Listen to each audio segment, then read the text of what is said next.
Salam hati gembira. Alkitab berkata hati yang gembira adalah obat yang manjur, tapi semangat yang patah mengeringkan tulang. Hari ini kita bersama-sama akan merenungkan tentang Immanuel.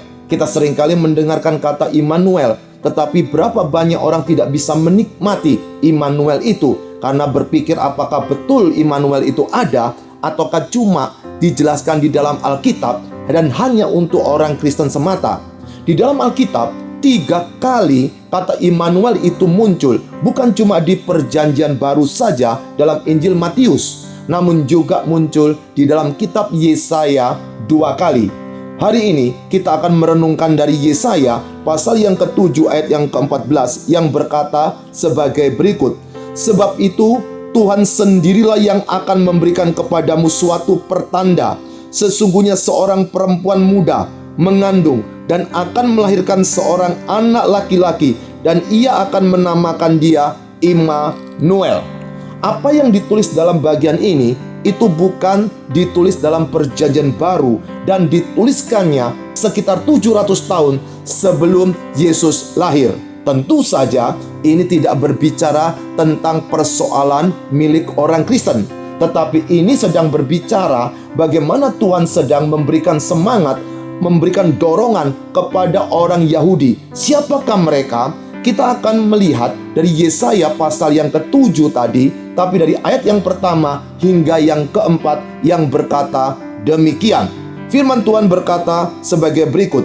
Dalam zaman Ahaz bin Yotam bin Usia, Raja Yehuda, maka Rezin, Raja Aram, dengan Pekah bin Remalia, Raja Israel, maju ke Yerusalem untuk berperang melawan kota itu. Namun mereka tidak dapat mengalahkannya. Ayat yang kedua, lalu diberitahukanlah kepada keluarga Daud, Aram telah berkemah di wilayah Efraim. Maka hati Ahaz dan hati rakyatnya gemetar, ketakutan seperti pohon-pohon hutan, bergoyang ditiup angin. Ayat 3, berfirmanlah Tuhan kepada Yesaya, baiklah engkau keluar menemui Ahaz, engkau dan Syiar Yashub, anakmu laki-laki, ke ujung saluran kolam di atas, ke jalan raya pada padang tukang penatu.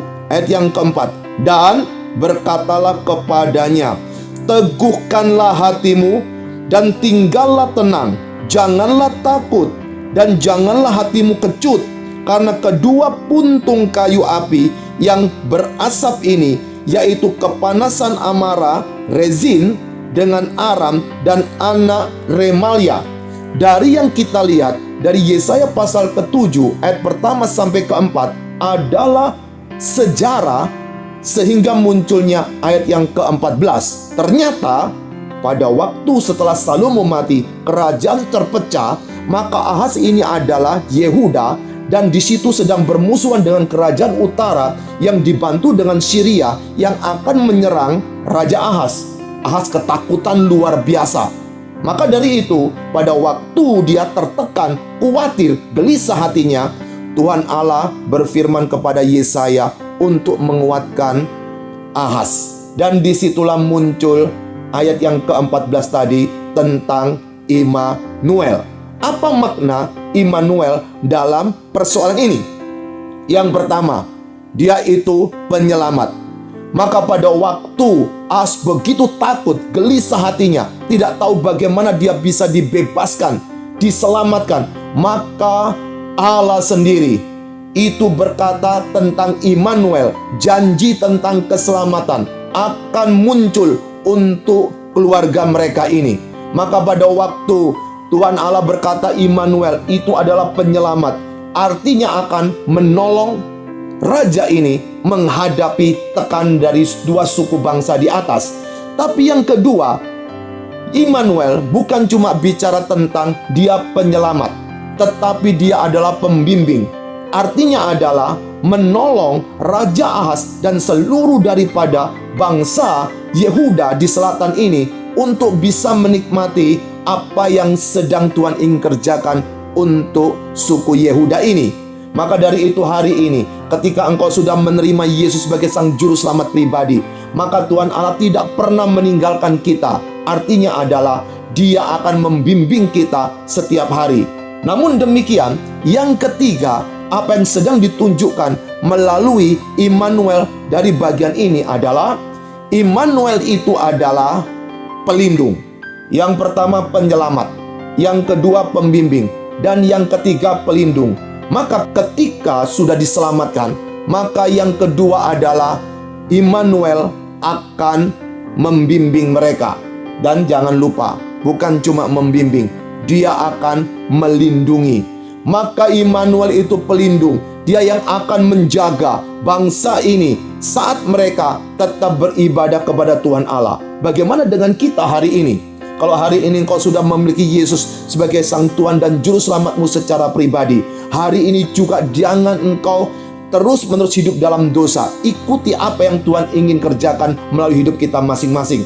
Karena Tuhan bisa membimbing kita. Dan jangan lupa pula, dan Immanuel tadi bukan cuma membimbing, tapi akan memagari kita, akan melindungi kita setiap hari. Immanuel, Allah menyertai kita. Allah bersama kita atau Allah dengan kita itu sedang menunjukkan bahwa Bapa, Putra, Roh Kudus itu yang berada bersama-sama dengan kita. Bukan cuma Tuhan Yesus, tapi Bapa, Putra, Roh Kudus, 3 pribadi. Bukan 3 Allah loh, tapi 3 pribadi satu Allah, yaitu Allah Tritunggal. Dan Dia berjanji untuk apa? Bukan cuma menyelamatkan, tetapi akan membimbing kita setiap hari. Dan bukan cuma membimbing, Dia juga akan melindungi kita. Maka dari itu apapun keadaan kita, bagaimanapun tekanan yang kita hadapi, kalau hari ini kau sudah memiliki Yesus, nikmati bagaimana penyertaan Tuhan setiap hari. Terus mengikuti firman Tuhan, baca Alkitab baik-baik, tetap berdoa kepada Tuhan, dan jangan takut mendengarkan berita yang menggoncangkan dunia, sakit, penyakit, atau segala persoalan. Ingat baik-baik, Immanuel bisa melindungi kita setiap hari. Salam hati gembira.